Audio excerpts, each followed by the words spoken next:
Bueno, y damos por comenzada esta jornada abierta de la Asociación Argentina de Daño Corporal, y en esta nueva etapa abierta no solo a los médicos, sino también a los abogados y todos aquellos que peritan el daño corporal.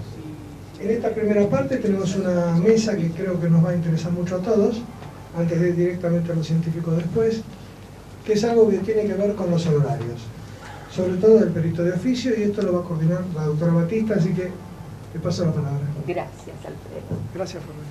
Buenas tardes a todos, bienvenidos, amigos, veaños, colegas y colegas universitarios. La primera mesa versa sobre la temática de honorarios. Está integrada por el doctor Leonardo Blois, que es secretario de la excelentísima Cámara Nacional de Apelaciones del Trabajo. Es profesor universitario de UBA, UNSA y de la Universidad de Morón, y autor de libros y numerosas publicaciones de Derecho del Trabajo. La dama que ocupa el centro de la mesa es la doctora María Teresa Todere, tocoginecóloga de planta de Hospital Público, Hospital Oñatibia, de Provincia de Buenos Aires. Es perito médica legista y es la presidenta de la Asociación de Peritos Médicos de la Provincia de Buenos Aires en actividad. Ha venido acompañada por la doctora Arocha, que es la secretaria de APEMEVA y es especialista en medicina legal también, y el último integrante de la mesa es el doctor Martín Andrés López, egresado en los 80 como letrado de la UBA, ha cursado su especialización en Derecho del Trabajo y la Seguridad Social en Facultad de Derecho y Ciencias Sociales en los 90, es docente de la Facultad de Derecho y Ciencias Sociales de la Universidad de Buenos Aires, de la Cátedra de Derecho del Trabajo y Seguridad Social del doctor Juan Carlos Fernández Madrid. Ha tenido esa actividad docente universitaria y se ha convertido desde los 80 en asesor jurídico en los estudios Spota, Recalde, Civil Blaquier, Alegre, y actualmente es consultor de múltiples instituciones. El objetivo de la mesa que les planteamos es actualizarnos primariamente sobre la conducta que se está adoptando jurídicamente en provincia con respecto a los honorarios periciales, para no aislarnos los que ejercemos en capital y tener novedades que una asociación que representa exclusivamente intereses de médicos, peritos, viene desarrollando hasta la actualidad. Los dos letrados nos van a introducir en la temática de los honorarios. Tienen una libertad absoluta para exponer sobre la posición que en capital, en fuero laboral, los jueces adoptan para regular, recomendaciones a este respecto y novedades sobre la nueva rectificación de la ley 24.557 a este respecto. Doctor Blois tiene la palabra. Bien. Hola. Bueno, ante todo quería agradecer a la doctora la invitación que nos ha hecho. Para nosotros la verdad que es importante transmitir, porque la verdad que no hay muchos foros y no hay muchos lugares o conferencias donde nosotros podamos interactuar con los peritos, y la labor pericial lamentablemente no se le ha dado la relevancia que ha adquirido, sobre todo desde el punto de vista jurídico, y especialmente en esto de la cuantificación del valor vida, porque todo lo referente a baremos y cuantificación, especialmente de reparaciones integrales, y ahora con la nueva ley de riesgos del trabajo, la actividad de los peritos médicos es cada vez más relevante. Y así que celebro esta invitación y la idea, bueno, básicamente es interactuar en esto de honorarios y de retribuciones profesionales para evacuar inquietudes y en lo que podamos también generar nuevas ideas, porque justamente charlando con la doctora que nos comentaba la nueva creación de esta asociación civil en el ámbito de la provincia de Buenos Aires, nosotros le sugeríamos una actuación coordinada de peritos, que no es lo que suele darse, por lo menos yo transmito la experiencia de lo que es el fuero de Capital, ¿no? El fuero laboral en Capital Federal. Hay, digamos, en los juzgados se adoptan decisiones que no son decisiones consensuadas, o por lo menos no son las mismas en la generalidad de los juzgados. Y con el doctor Martín López también vamos a hacer una especie de encuentro con lo que sería la jurisprudencia o la labor civil del perito, la relevancia que tiene la labor pericial en el fuero civil. Así que yo básicamente voy a expedirme de lo que es el fuero laboral. Nosotros, en lo que es el marco jurídico de la actuación profesional de los peritos, tenemos una ley de organización procesal, que es la famosa ley 18345, que en su artículo 38 es la que le otorga el basamento normativo a la actuación de los peritos de oficio. Como todos sabemos, en el caso concreto de los peritos médicos, no hay una normativa específica que establezca regulaciones, o mejor dicho, pautas mínimas o máximas de regulaciones.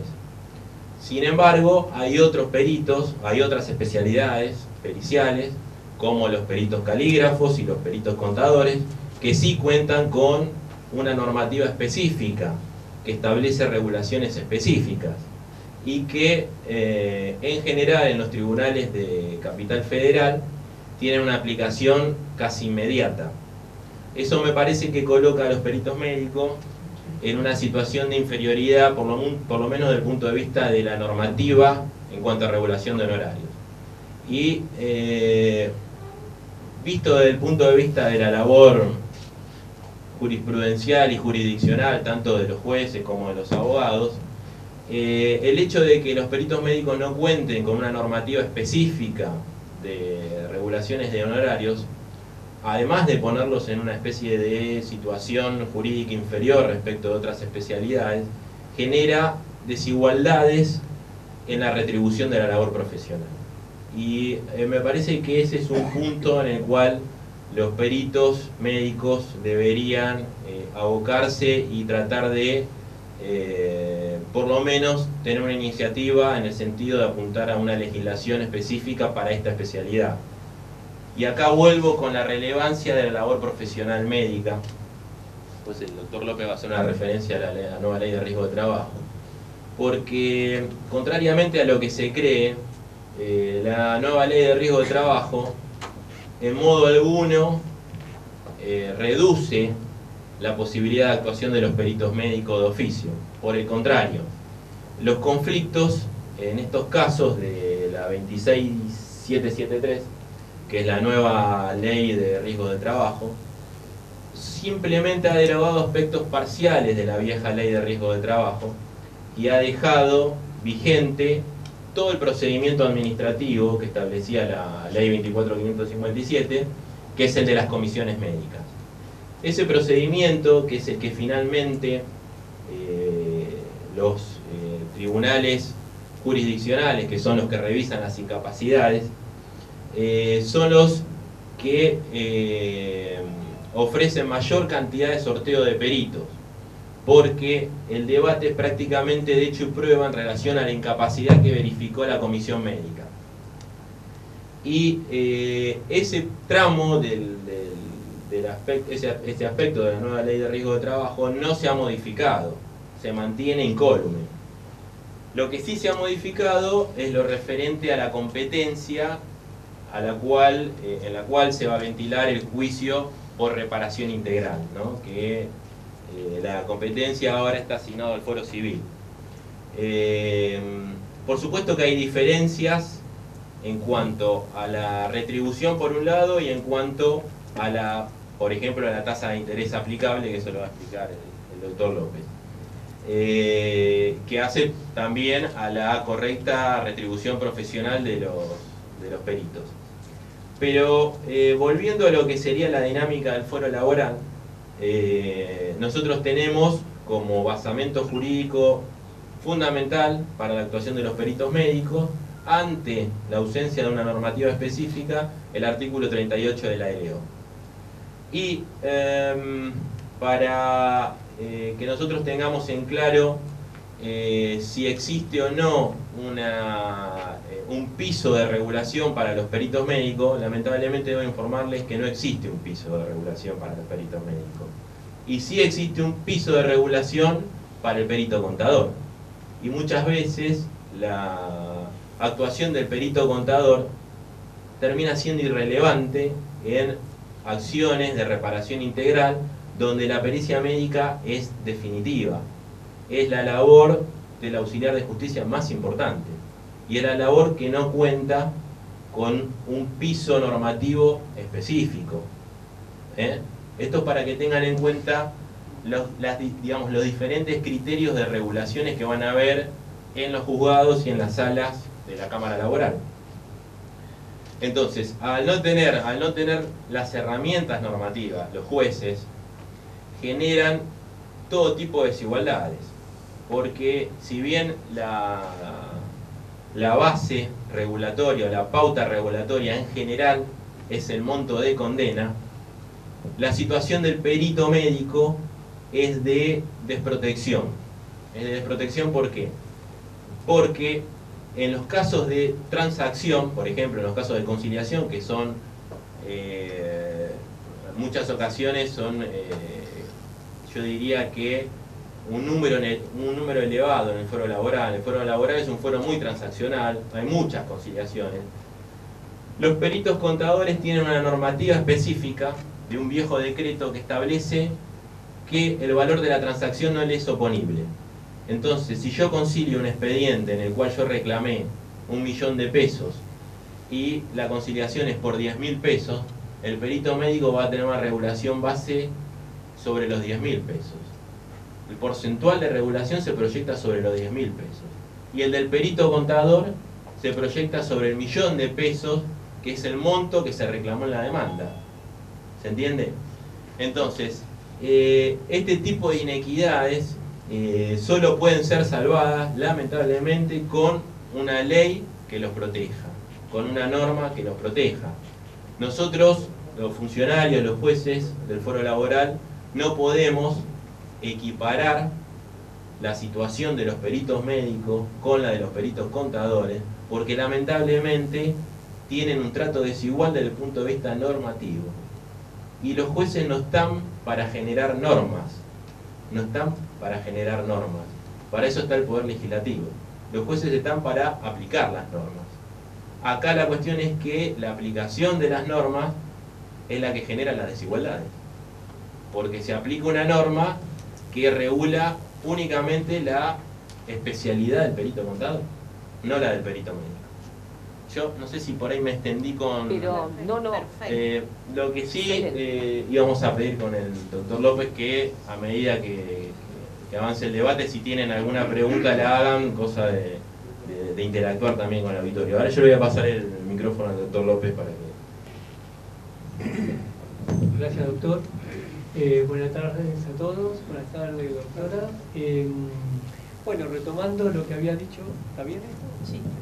Retomando lo que había dicho el doctor Bloise respecto a la regulación de honorarios de los peritos y sus tareas, existe una ley que es la 24432, que no hay que dejarla de lado, porque esa ley es la ley madre, la que regula la totalidad de los honorarios de todos los letrados y peritos que actúan en un expediente, ya sea el perito médico, el contador, el calígrafo y los abogados.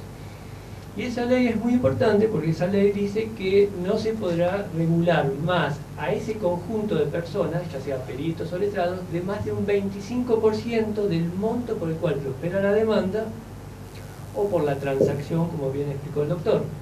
Es decir, que ahí el médico tendría una ley para resguardar sus derechos. Es decir, si se ve que sus derechos han sido vulnerados, puede apelar, ya sea por sentencia o por transacción.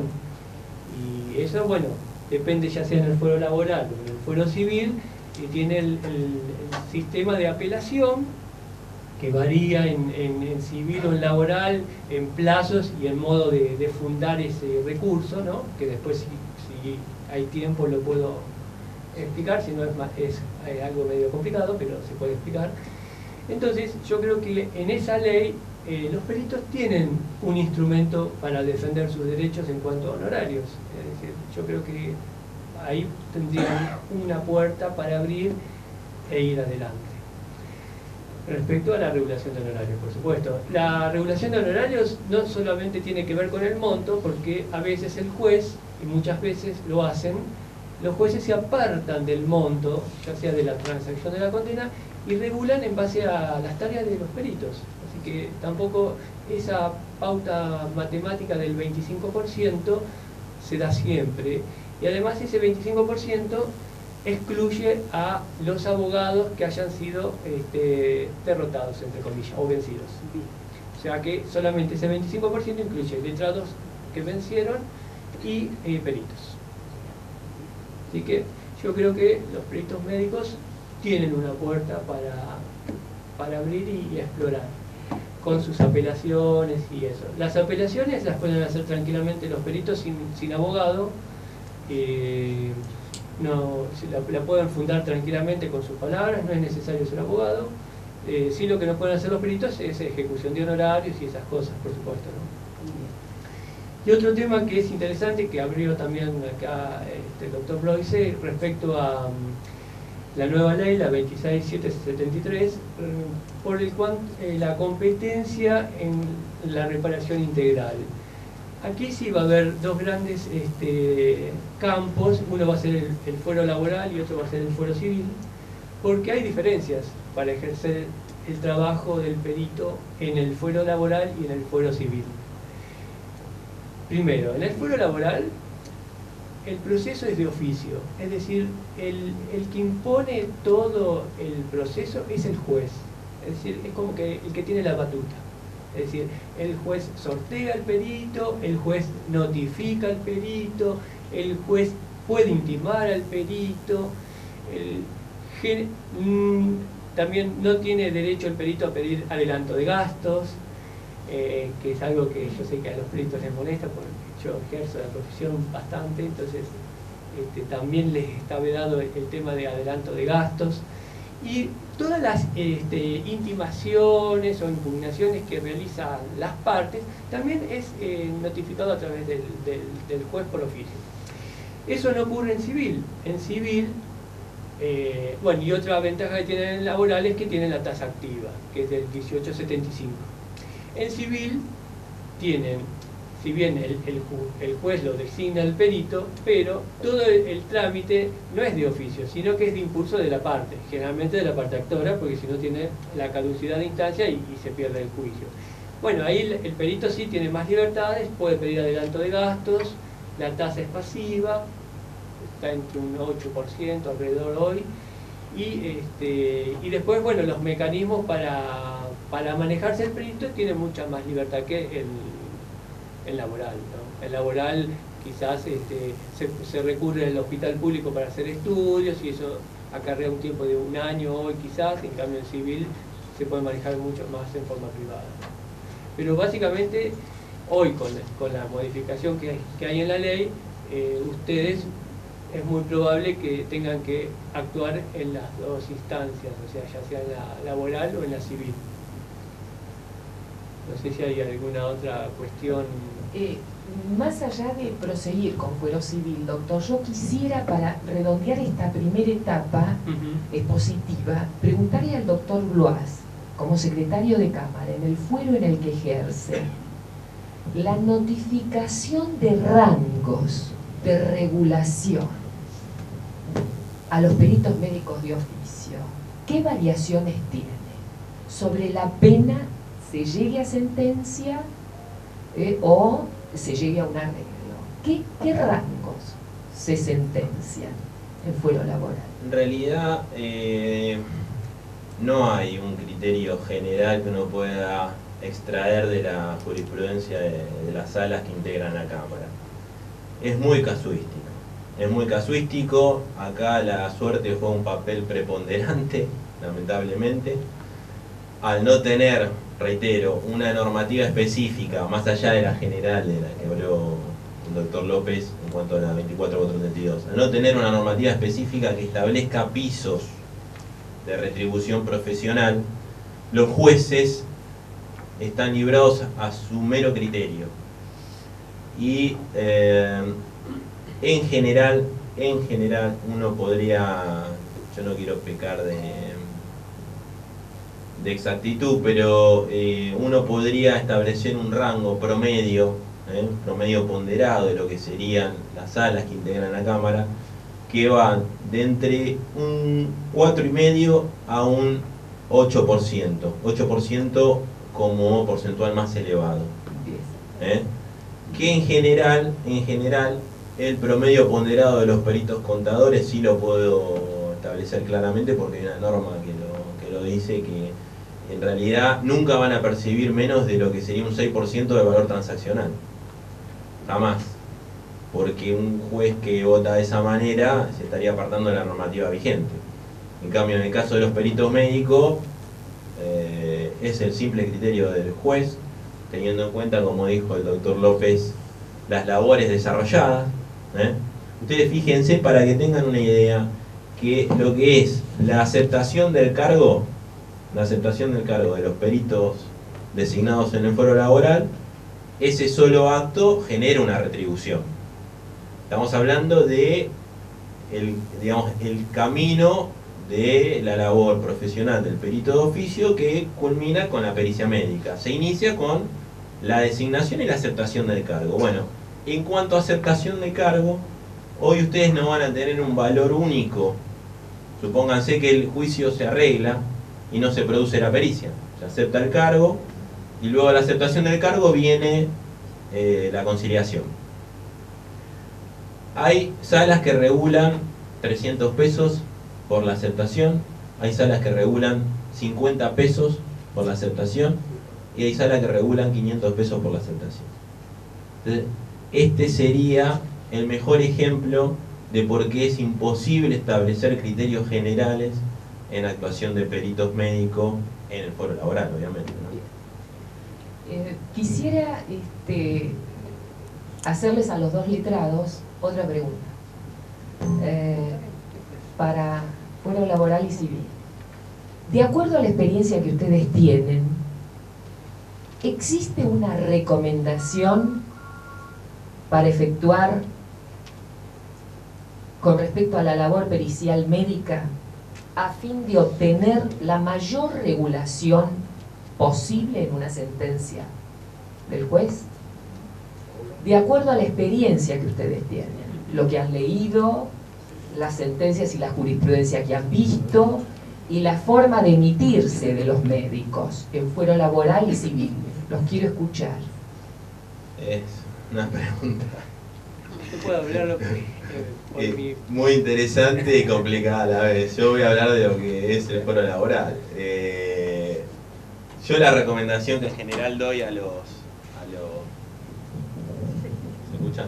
a los peritos médicos, cuando aceptan el cargo y tienen alguna duda y se presentan ante la secretaría o ante el despacho de alguno de los jueces, es que si bien la labor pericial de oficio está determinada por los puntos de pericia que ofrecen las partes, suele suceder que la verdadera solución del caso en cuanto a la pericia médica no esté dada por los puntos de pericia.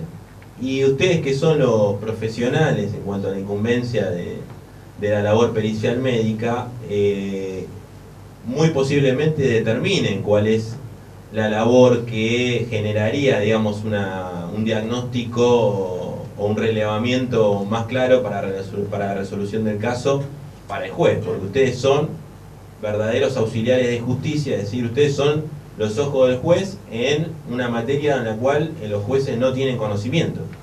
Por eso se valen de, en este caso, los peritos médicos. Y es básicamente que no deben guardar ninguna información que sirva para dilucidar el caso, que al juez le sirva para dilucidar el caso, pero que muy posiblemente no haya sido pedida por las partes. Y en general los jueces, cuando llegan a esta situación de que no encuentran el dato, porque el perito no se expidió, porque lógicamente se pide en base a lo que piden las partes, pero quizás en el normal conocimiento del perito ese dato lo podría haber ofrecido perfectamente, es muy probable que el juez dicte alguna medida para mejor proveer y le solicite a algún organismo público, algún hospital, algún nosocomio X, que evacúe esa duda, y ahí el perito se pierde una oportunidad importante en cuanto a redistribución profesional, porque primero, esa duda podría haber sido evacuada en la pericia, es decir, el impulso de oficio del perito en llegar digamos, a la mejor dilucidación del infortunio, de la enfermedad o de lo que tengan que diagnosticar en cuanto a incapacidad y relación de causalidad con causalidad. Es decir, no limitarse básicamente a lo que las partes piden, sino también, hay una fórmula que en general suelen utilizar las partes, que es y además lo que pueda servir para... Y eso no es muy tenido en cuenta. En general los peritos se limitan a lo que piden las partes y punto. Y si los peritos, el consejo es que cuando se ven datos que son perfectamente aprovechables para los jueces, todos esos datos son muy valorados y generan otro impacto en lo que es la retribución profesional. Porque el juez, al verse gratamente ayudado por una información que no fue pedida por las partes, pero que fue proporcionada por el perito, genera otro carácter en la retribución. Este me parece que es un consejo importante, por lo menos en lo que hace al foro laboral. Muchísimas gracias. Sí, coincido con lo que dice el doctor Bloise.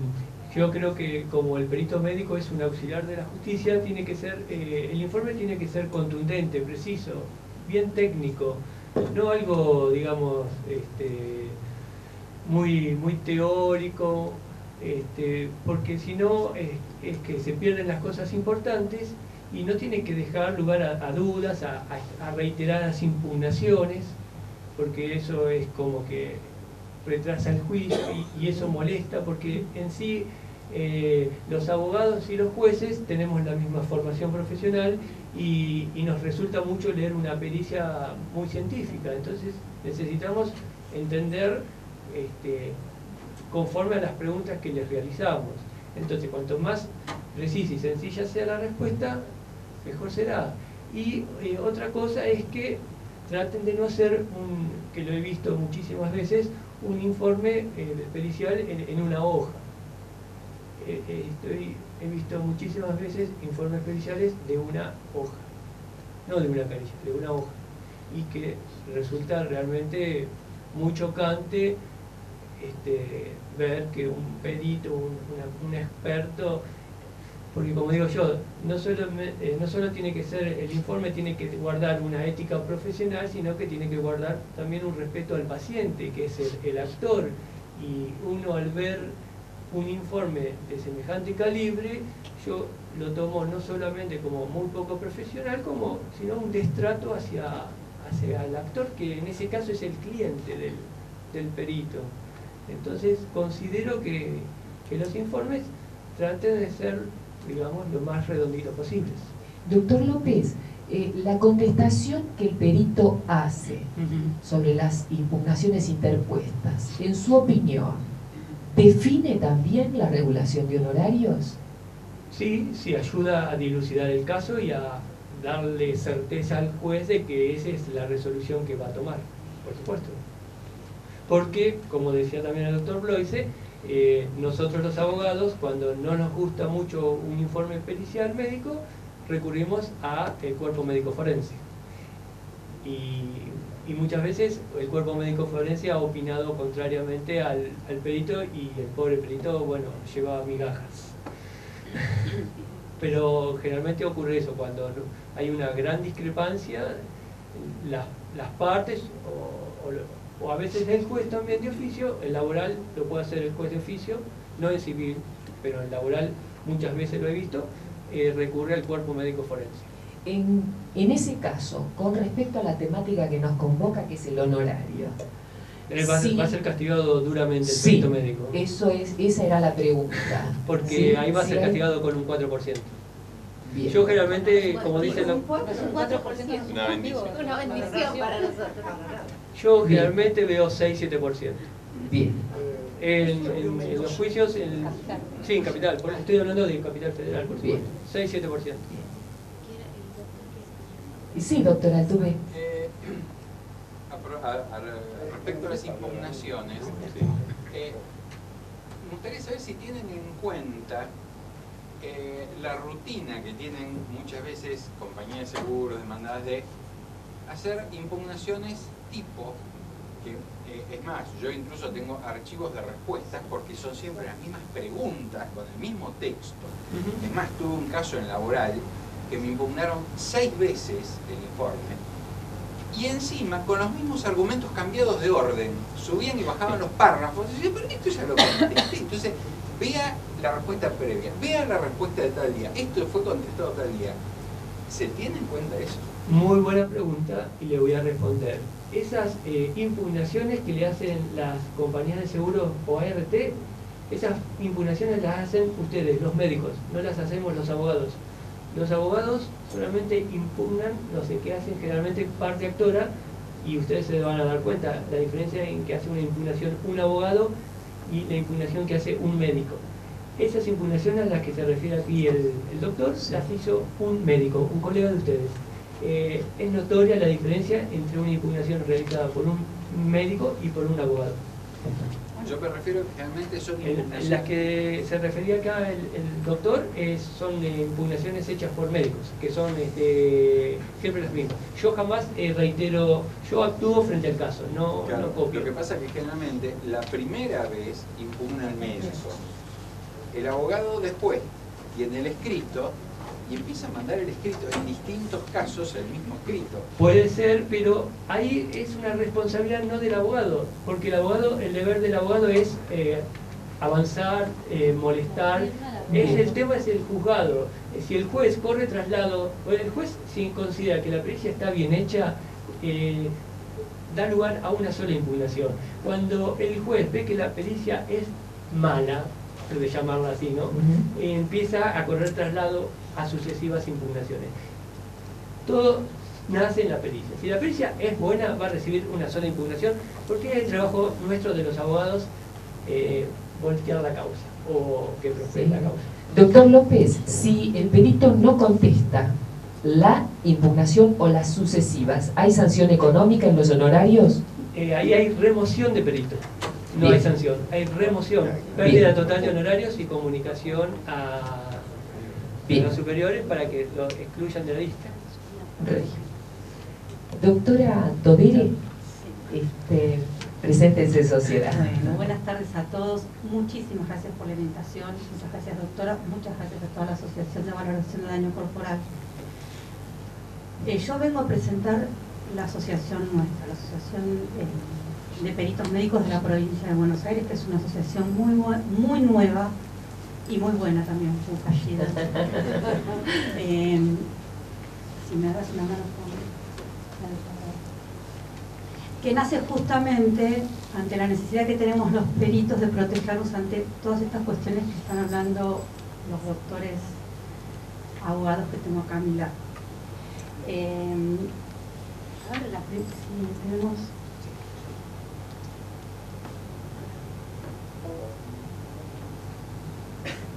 Bueno, les voy contando. La PEMEVA es la Asociación de Peritos Médicos de la provincia de Buenos Aires. Somos peritos médicos, no solo médicos legistas, sino también peritos de cualquier especialidad. Es una asociación que se fue creada con fines científicos y gremiales. Hemos tenido recién la personería jurídica en fines del 2010, ¿sí? Y bueno, lo que nos motivó principalmente a formarla fue justamente la regulación de honorarios y la posibilidad de mejorar en cuanto a esto. Este es nuestro logo. La próxima creo que es... Así es. Esta es los números de nuestra personería jurídica. ¿Cuáles fueron los proyectos de la próxima que teníamos cuando iniciamos? Bueno, primero presentamos ante la Suprema Corte de Justicia y solicitarle la aceptación de los cargos a través de ventanilla rápida y por medio de un escrito, que puede parecer banal, pero para el perito que tiene que ir varias veces a aceptar un cargo y no le permiten aceptarlo, y luego es removido del cargo y sacado de la lista, simplemente porque el escrito no está en letra, cuando uno tiene la cédula de notificación, es bastante engorroso, lleva mucho tiempo y es mucho papelerío. Nosotros como peritos de oficio somos auxiliares del juez y queremos este trato, ¿sí? Queremos asegurarnos la dignidad profesional, queremos un trato de auxiliares de la justicia en este caso. Otra cosa que nos motivó también era las irregularidades en cuanto a los adelantos de gastos y la regulación de honorarios.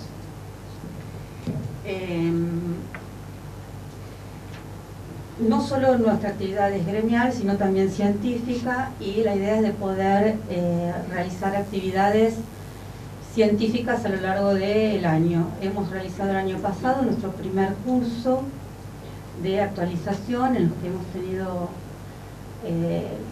la posibilidad de tener disertantes de muy buena calidad, como son los doctores, la doctora Criado, el doctor Víctor y el doctor Di Domenica, que vino a hablarnos de Valen también a nosotros.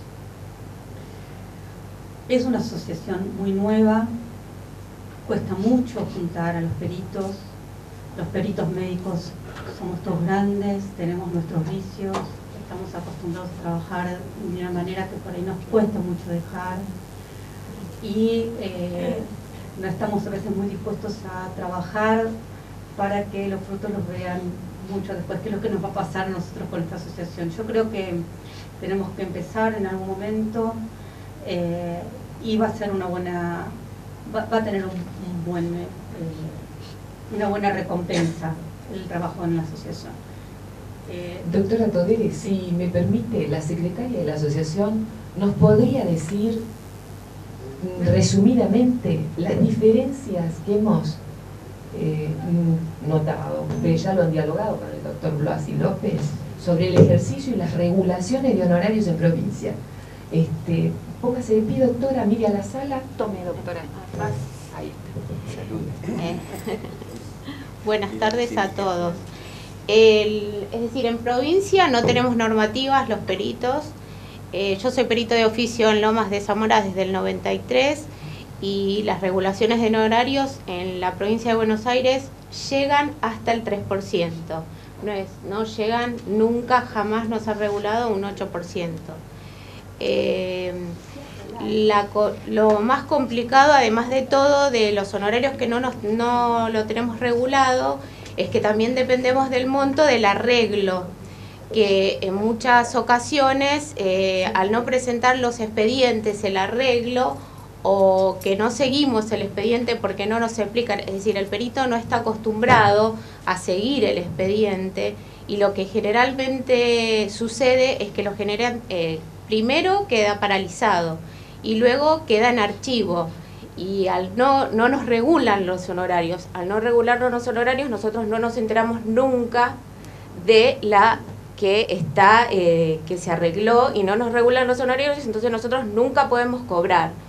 Y algo muy complicado que tenemos nosotros y el límite es que nosotros no tenemos poder de ejecución. Entonces debemos contar además con otro abogado que nos lleve los expedientes y pagarle de ese pequeño porcentaje que nos regulan, darles un 20% a los abogados para que nos cobren los juicios que nunca nos enteramos nosotros. Es bastante complicado el cobrar los honorarios. Sí, bueno, con respecto a las apelaciones, sí, pues, si quieres se los explico. Bueno, claro, pero la realidad es que nosotros, cuando apelamos, lo más probable es que nos bajen los honorarios. exacto, eso Es muy probable.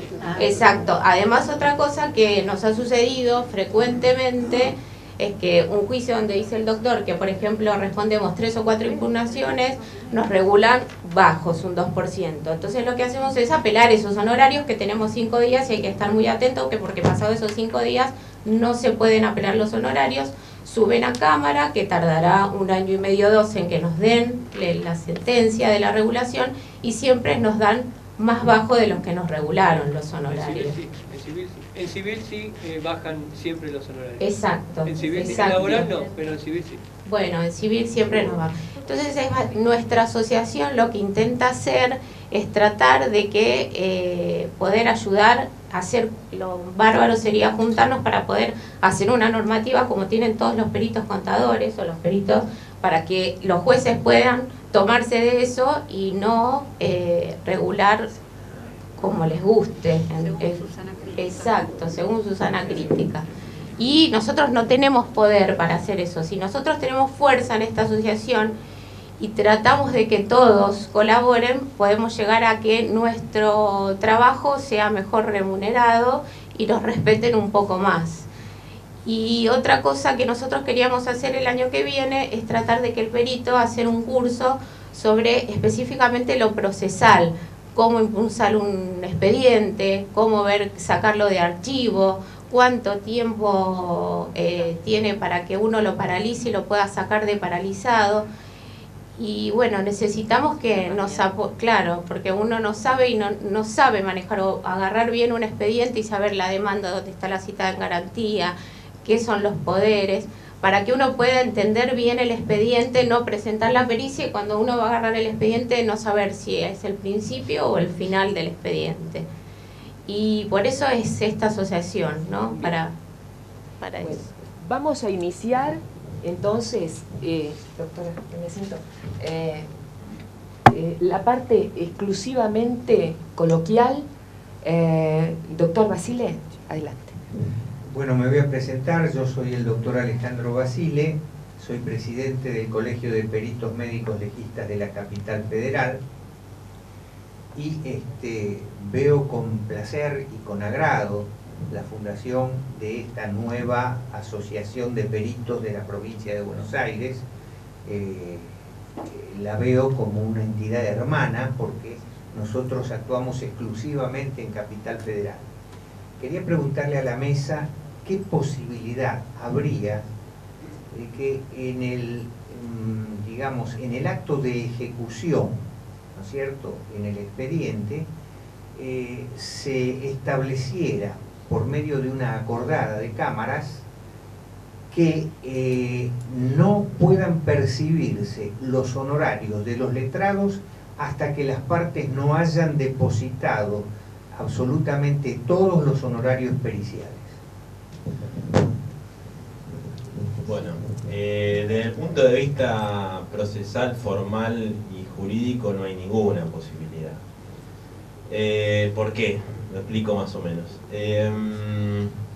La situación es la siguiente: cuando el condenado por capital, intereses y costas, porque no nos olvidemos que los honorarios procesales de los peritos forman parte de las costas, es decir, de los costos del juicio. Y el deudor está en principio facultado para abonar el total o el parcial de la deuda. ¿Por qué? Porque el juez, cuando establece una condena, establece accesorios, establece intereses. Y esos intereses se devengan hasta que el deudor abona la totalidad de la deuda. ¿Está? Así que la única herramienta que tiene, digamos, el acreedor, en este caso el perito, o los peritos, que son los que conforman los costos, nosotros decimos las costas, pero en realidad son los costos del juicio, son los intereses. Ustedes tengan en cuenta lo siguiente, y esto es pura realidad económica. En el laboral se está fijando una tasa de interés resarcitoria, reparatoria, del 18% anual. En civil es del 8%. Una medición de inflación promedio, por supuesto que no es la del INDEC, digamos una seria, arroja un porcentaje de no menos del 25%. Entonces, un simple cálculo nos dice que al deudor le conviene financiarse con los honorarios no solo del monto de condena, sino de los peritos. Porque si yo me financio al 18% contra una inflación del 25%, en 2-3 años puedo llegar a licuar el crédito del perito. Por eso es muy importante lo que decía la doctora en cuanto a la ejecución del crédito y a la constancia que tienen que tener el perito para hacerse de ese crédito. Si este proceso inflacionario se agudiza, la situación va a empeorar. Salvo que hay algunos tribunales. ¿Perdón? Sí, los embargos es una herramienta procesal que tienen los peritos, por supuesto, pero en tanto y en cuanto no se trate de embargos sobre cuentas bancarias que son en efectivo, digamos, cualquier embargo sobre un bien registrable lleva a otro proceso de ejecución, con la consecuente actuación de un letrado. ¿Está? Digamos, ahí no hay pago hasta que se pueda subastar ese bien registrable. Y un proceso de subasta puede durar un promedio, no sé en civil, pero en laboral, estamos hablando en promedio 2 años. Así que, digamos, en este punto, salvo que algún tribunal declare que hay algunos que lo están haciendo, la inconstitucionalidad de una norma que está vigente de la época de Cavallo, que es la que prohíbe indexar créditos. Hoy los créditos solamente son pasibles de intereses, no de actualización. Lamentablemente la única herramienta con la que cuentan es un proceso de ejecución rápido que obviamente depende de la, digamos, de la capacidad que tenga este perito para perseguir el crédito. Está librado a eso. Doctor, por favor. Bueno. Le doy. Gracias. Tome asiento. Tome asiento. Bueno, ante todo me presento, yo soy... Está apagado, disculpe. Sí, yo soy el doctor Sancineto, Jorge Luis Sancineto, soy perito médico desde hace muchísimo tiempo. A ver. Ahí va, ahora sí. El problema es el siguiente. Hay varias preguntas que se me ocurren y más que preguntas son proposiciones. Primero, no se define bien qué es un gasto y qué es un honorario. Se actúa con una miopía terrible en cuanto al gasto que tiene el perito, que es muy grande y que en la justicia civil se llega a valores de 300 pesos y es absolutamente ridículo e imposible de una mentalidad de entenderlo y de comprenderlo de algún modo. El perito no es llamado a peritar y esté obligado, como tiene obligación de votar, a defender una causa obligada. No, se presenta y tiene el derecho como profesión liberal de aceptar o no un valor económico que le va a venir en un futuro, porque es una profesión liberal. Yo me fijé en Wikipedia, por ejemplo, y habla muy claramente lo que es el honorario, y el honorario dice es algo pactado, convenido de antemano por las partes. O sea, el juez no se puede arrogar que tiene que hacerlo y después se le va a pagar el honorario. Lo que hay que defender es defender nuestros gastos iniciales, que yo estimo que en la justicia civil no puede ser menor de 2.000 pesos, y proponerlo de entrada, y si no, no aceptarlo, que sea otro el que lo acepte, y que se banque todo ese trabajo de 2, 3 años en el propio juicio y después hasta 10 de la ejecución. Segundo, que yo tengo jurisprudencia de la Suprema Corte de Justicia que no es tan cierta, que se tenga que guardar esa proporción, y que la traigo, la tengo, si la puedo aclarar en cualquier momento, que esa proporción de que no tiene que, debe estar, condicionado el 25% al monto final del honorario. Si el monto de la condena es ridículo, es 800 pesos, y el perito le regulan 6, no va a recibir 48 pesos. No sé si me explico. Eso ya lo expliqué que no era así, por eso tiene razón usted, en eso tiene razón. No, y lo dice Maqueda en un fallo. No, pero yo lo expliqué así, es decir, cuando el 25% el juez no está obligado a fallar en base a eso. Se puede apartar, pero lo tiene que hacer fundado bajo pena de nulidad. Y no es necesario que sea irrisorio el monto, sino que a lo mejor la tarea del perito médico es extraordinaria y también se puede apartar del 25%, no solo porque es irrisorio el monto, sino porque es extraordinario el trabajo del perito médico. Sí, pero lo que... Sí. ¿Cómo? Lo dice la ley, la 24432. Hay un artículo que habla específicamente de lo que le estoy diciendo actualmente. No, yo le quería aclarar lo siguiente, en cuanto a la primera propuesta, ¿no? El tema de adelanto de gastos. Si pasa a ser facultativo, ustedes no se olviden que si no aceptan el cargo, no es que no hay consecuencias, hay consecuencias, porque esa no aceptación del cargo se informa a la Cámara. Pero en última instancia no está obligado a trabajar. No, por supuesto.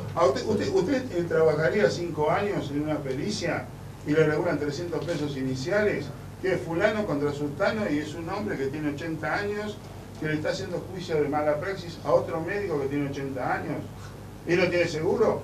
Absolutamente, me parece desproporcionado, pero la solución... El abogado se metió en esa aventura procesal, que no le involucre el juzgado al perito, y que el perito no esté condenado a aceptarlo so pena de que va a ser mal visto por las autoridades. Sí, pero la solución no es que el perito tenga la facultad de aceptar o no aceptar, sino darle una herramienta normativa al juez, para que el juez no pueda apartarse en la regulación de lo que sería una regulación digna como tienen los peritos contadores.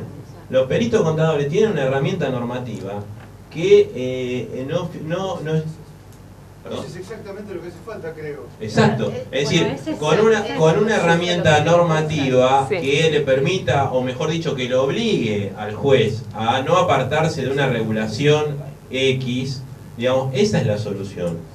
Pienso yo, humildemente. Sí, sí. Me parece que lo otro, lo facultativo, tiene el siguiente peligro, que es lo que pasa con las sindicaturas en el fuero comercial. Es decir, terminan aceptando el cargo aquellos estudios que se pueden bancar un gasto X, entonces la profesión liberal se limita a los que tienen una estructura para soportar un gasto, como decía el médico. Discúlpeme.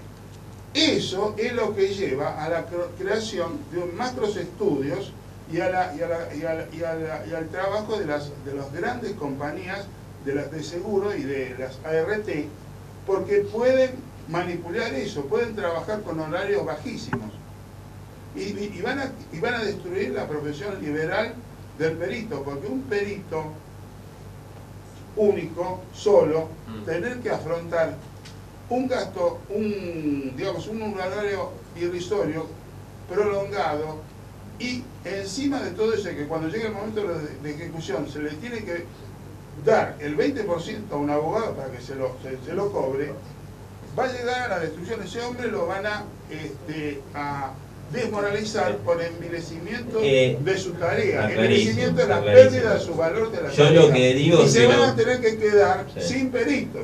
No, Porque lo- va a llegar la- un momento que no van a hacer, y esa es la forma que se tiene que hacer. La realidad demuestra que el perito que es designado en el 99,9% de los casos acepta el cargo. ¿Está?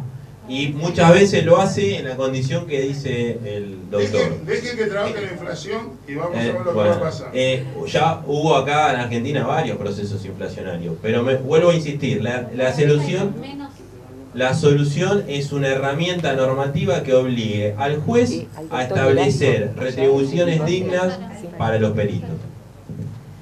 Bueno, doctor, tiene razón, y justamente ese fue el motivo de la creación de la asociación en provincia. Esto es lo que queremos lograr nosotros. Pero Lo que pasa es que tiene solo... que actuar más tipo gremialista, no con tanta retórica. Bueno, se justamente, tiene que dar doctor, directiva la asociación de tiene no aceptar fines menos gremiales, eso.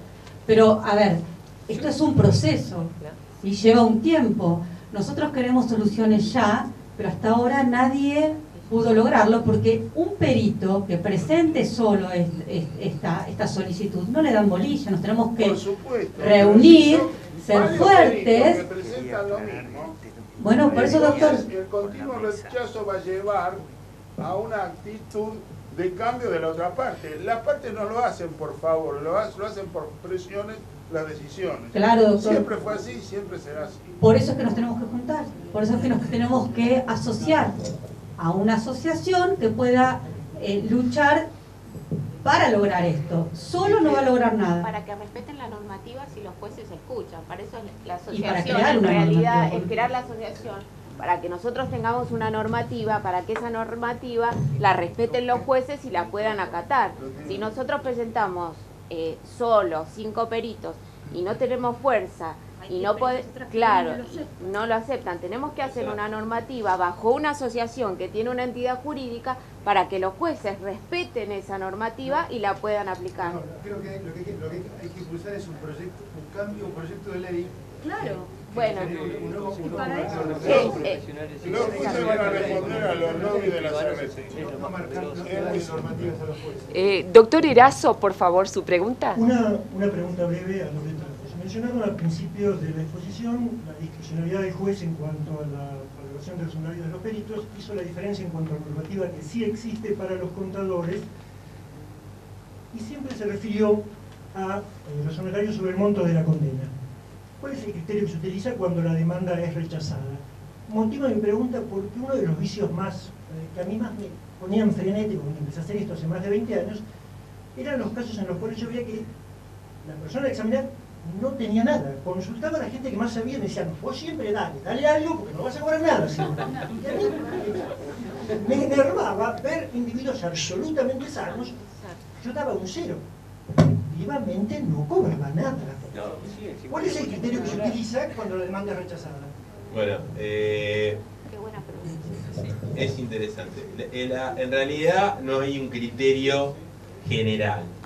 Lo que dice la ley de honorarios, porque digamos, acá tengan en cuenta que en general la situación de los peritos, hasta la de los contadores, más allá de que tengan una normativa específica, está muy adaptada a la actuación profesional de los abogados.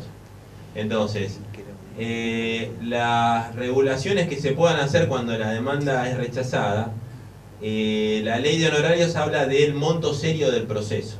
Es decir, que el juez tendría que hacer una ponderación de lo que hubiese sido un digamos, monto razonable de reclamo en ese caso concreto. Ahora, por supuesto, el tipo que no tiene incapacidad, es decir, el actor que no tiene incapacidad, no tiene derecho a reclamar nada. Con lo cual,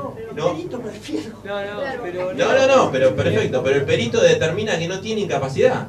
El perito es el que está diciendo, este hombre está perfectamente sano. Pero el señor entregó la pericia y Por supuesto.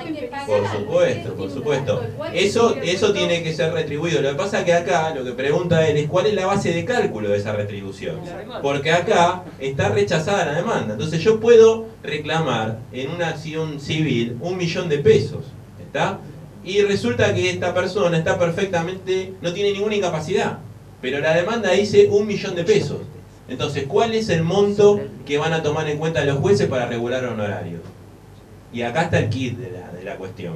En el fuero laboral hay un criterio que yo considero plausible, que es lo que sería un monto serio del proceso, que es un análisis mínimo que hace el juez para, digamos, establecer un número razonable. El monto serio del proceso. ¿Eso se aplica, doctor? Pregunta. Sí. No, Yo hablo del fuero laboral. Anótelo, doctor, monto serio del proceso. En civil sigue la doctrina de la Corte Suprema de Justicia de la Nación, que considera que los honorarios de los abogados y de los peritos están sujetos a un alia que no incluirían los intereses del proceso. Por lo tanto, la Corte Suprema y el Fuero Civil entienden que la regulación de honorarios de peritos y de letrados se hace sobre el monto de la demanda sin actualizar. En el civil. Y es el criterio de la Corte Suprema de la Nación actual. Doctor, quería agregar una cosita que quedó pendiente de lo que sería una actuación adecuada de una colegiatura respecto de la disciplina de incumbencia que se trate. El Colegio de Abogados tiene una comisión de seguimiento de honorarios profesionales. Cuando algún juez se atreve a regular una suma inferior a la que le corresponde al abogado, de acuerdo a la ley de aranceles, el Colegio de Abogados se presenta en ese expediente y hasta puede pedir el jury para el juez que dictó en contra de la norma que fija los pisos de honorarios. Bueno, tienes que dar primero una norma. Exacto. Claro, por eso siempre mencioné esto de la herramienta que tiene que obligar al juez a retribuir honorarios dignos. Me ha sucedido Doctor. una vez La pregunta es si los peritos no médicos tienen un piso, tienen tope. En el caso de hay dos regulaciones de honorarios que son dos viejos decretos que establecen, que se proyectan a dos especialidades, que son la de los peritos contadores y la de los peritos calígrafos. Estas especialidades tienen normativas específicas que establecen pisos, no topes. Tope no. No hay tope. Es decir, que un juez puede regular lo que a él le parece. Sobre el piso que establece ¿Por qué el decreto. a los peritos médicos que no tienen ni piso ni tope le fijan el 3%? Funciona. Suele mirarlo con un criterio bastante restrictivo. No entiendo por qué, porque en realidad los costos del juicio justamente son los que hacen posible que se llegue a una sentencia que trate de hacer justicia. Es decir, si en un accidente o una enfermedad profesional no hay una actuación de un perito médico, va a ser muy difícil que el juez pueda dilucidar, digamos, qué tipo de incapacidad tiene o qué relación existe entre esa afección y el ambiente de trabajo, por ejemplo. Por eso vuelvo a repetir, digamos, acá la única solución que yo considero viable es que el juez tenga una herramienta normativa que le obligue a por lo menos establecer un piso. Es decir, que el juez no pueda por lo menos regular menos de un 6%, que es lo que pasa con los peritos contadores. Es decir, por ejemplo, en provincia, si ustedes tienen una normativa que establece un piso del 6%, los honorarios del 3% no podrían existir. Claro, es decir, que el juez puede regular 3, 6 o 8. El juez, al no tener ninguna normativa que lo ate, puede regular lo que se le ocurra. Y justo a los que puede regular, no les regula.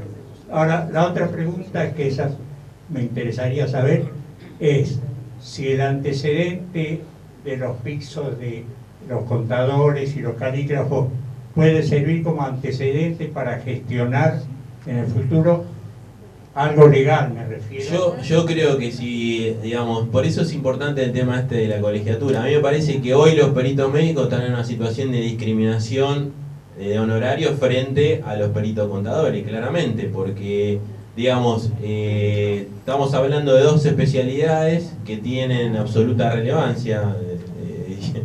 Lo de los médicos en los accidentes o las enfermedades profesionales es clarísimo, con lo cual no veo por qué los peritos médicos no podrían tener su propia normativa cuando la tienen los contadores. Por eso es importante la participación en esta asociación, por ejemplo, en provincia. Yo lo que veo hoy en la Justicia Nacional del Trabajo, que es la de Capital Federal, que los peritos médicos se les regula más que al perito contador. No sé, dígame si ahí me equivoco, pero es verdad. ustedes tienen mejor regulación que los peritos contadores en los juicios de accidentes de trabajo. Sí, es lo único que Quería comentar. ¿Cómo? Es los únicos que intervenimos, los accidentes de trabajo. No, porque hay perito contador, pero el perito contador tiene un... El problema no confundamos, porque a veces no es que, acá parecería que los peritos contadores tienen una ventaja sobre nosotros. Yo veo por las No hay una, por eso estoy diciendo que no hay una ventaja en este caso. Claro. En los juicios de accidentes de trabajo no hay ventaja. Al perito médico lo que hay que reconocer es los gastos iniciales. Bueno, pero eso es otro como tema. Tal, el laboral, bueno, en eso tendría que haber circulado pero el laboral, discusión. Doctor, el laboral rige el beneficio de gratuidad. Entonces, pero el médico no está obligado a soportar la causa. Pero tiene que plantear la inconstitucionalidad del artículo 20 de la Ley de Contrato de Trabajo con un abogado. Cuando usted se presenta con un abogado y plantea la inconstitucionalidad. Y yo le digo lo que tiene que hacer. ¿Sabe una cosa, doctor? Yo me presenté. En civil no, en civil el beneficio de litigar sin gastos no incluye los gastos. El último día me presenté en la AMA como perito médico. Lo pensé mucho. Me presenté el último día, pregunté, ¿cuántos médicos se anotaron en la AMA? Se anotaron casi un 50% menos este año. Si esto va a seguir así, va a ser cada vez más catastrófico. Van a tener una justicia administrada por un núcleo muy cortito y dependiente de los grandes estudios y de las compañías de seguro. Bueno, vamos a ver, vamos a trabajar para que esto no ocurra. Va a ser ¿no? destruida. Doctora, tenemos 2 minutos para finalizar la mesa. No veo que esté tan desprotegido en los juicios de ART. Cuando es condenada la ART, la ART paga. A mí me han llegado con regulaciones de 500 pesos. Tendría que ver el caso. Y son diferencias porque son diferencias de apreciación de lo que el juicio fue por un monto, pero ya la RT le pagó previamente. Entonces la diferencia, si uno... El monto de condena es muy bajo. Entonces por esa diferencia, pero el trabajo del médico es lo mismo. ¿Usted apeló y fundó bien el...? Sí, lo apelé y la Cámara, yo tengo fallos de la Cámara que me dan la razón a mí. Ah, bueno, pero pero escúcheme, pero lo que se regula es tan bajo que me dan un 70% más de 800 pesos. Claro. Es una estupidez. Sí, lo entiendo. ¿Vamos a darle lugar a la doctora? Sí, yo quería preguntar 2 cosas, o comentar. Primero, no sé si a alguno le ha pasado, pero me ha pasado ahora que un juez pide que yo financie de mi bolsillo estudios. Se los comento. Bueno. Nunca lo he visto. En general, en la justicia laboral, los estudios se hacen en civil. Pero les quiero comentar como una cosa novedosa que apareció ahora este año. ¿Y en qué juzgado? ¿En civil acá? Sí, en inmigrantes, no me acuerdo, pero... interesante, porque es muy interesante, sí. Generalmente el actor es el que paga todo. Bueno, y lo otro que les quería comentar sobre esta cuestión de que si damos 0 incapacidad o... No, perdón, si damos 0 incapacidad no, si arreglan antes de que hagamos la pericia lo que sucede con respecto a nuestros honorarios. Pero ¿qué pasa? A veces llama un abogado y dice, por favor doctora, presente la pericia porque si yo puedo negociar. Seguro, eso es una cosa que sucede. Y nosotros presentamos, bueno, ya sé, por eso lo quiero comentar. Presentamos un informe pericial, contestamos 1 o 2 impugnaciones y después arreglan. Y entonces te quedan así enganchada del palo porque te imaginas que laburaste como un perro y después... O arreglan por montos irrisorios que son que nadie se lo traga, que arreglaron por eso. Para regular, para bajar los costos de los peritos. No, en laboral es imposible que sea un arreglo por izquierda. No, en general eso pasa, son comentarios de civil. En civil se lo puedo aceptar, pero porque existe el pago por afuera del expediente, pero en laboral es imposible, no lo homologa el juez, es muy difícil. No, pero aparte, en laboral no se puede conciliar por sumas irrisorias, claro, porque hay un artículo. Pero yo no dije que sea en laboral, dije que era en civil. Está bien, exactamente, por eso les quería... En civil puede pasar cualquier cosa. Tenemos que finalizar la mesa ya. ¿Me permite? Gracias, doctora. Civil puede arreglar por un peso. Vamos a darle las gracias. ¿Por qué quieren llevar los accidentes de trabajo a civil? Y ahora sí van a tener todo ese juego de negociados. En laboral no se puede. Bueno, vamos a dar por finalizar la mesa. Vamos a agradecerle al doctor Blois, a la doctora Todera, al doctor López, lo que nos han ayudado, lo que nos han ilustrado y las ideas que han aportado. Y yo quiero agradecerle al doctor Alfredo Lavalle, que es nuestro anfitrión hoy, es el presidente de la Asociación de Valoración Médica del Daño Corporal, que nos ha dado la bienvenida, pero quisiera que por lo menos una palabra nos dedique al final de esta mesa. Por favor. No tengo palabras para agradecer en serio de parte de todos. Nos recontraenganchamos. Yo no hago de oficio, pero yo ya me quiero poner a trabajar, aunque no trabaje de oficio. Trabajo de parte únicamente, pero realmente fantástico, lo manejaron muy bien. Y este tema no está acá por casualidad, está acá porque yo egoístamente quiero tentar a todo aquel que quiera acercarse a nuestra asociación a trabajar en este tema, porque es una comisión que queremos formar junto con ellos para seguir avanzando en esto. Y no siempre pensar qué suerte tienen los anestesistas. Creo que tenemos que hacer algo. Los legistas somos solitarios, somos gente solitaria. Tenemos que trabajar en esto. Y ahí viene... Bueno, nuevamente muchas gracias y seguimos con la próxima mesa que es de la ley. Muchas gracias, doctora Martínez. Excelente.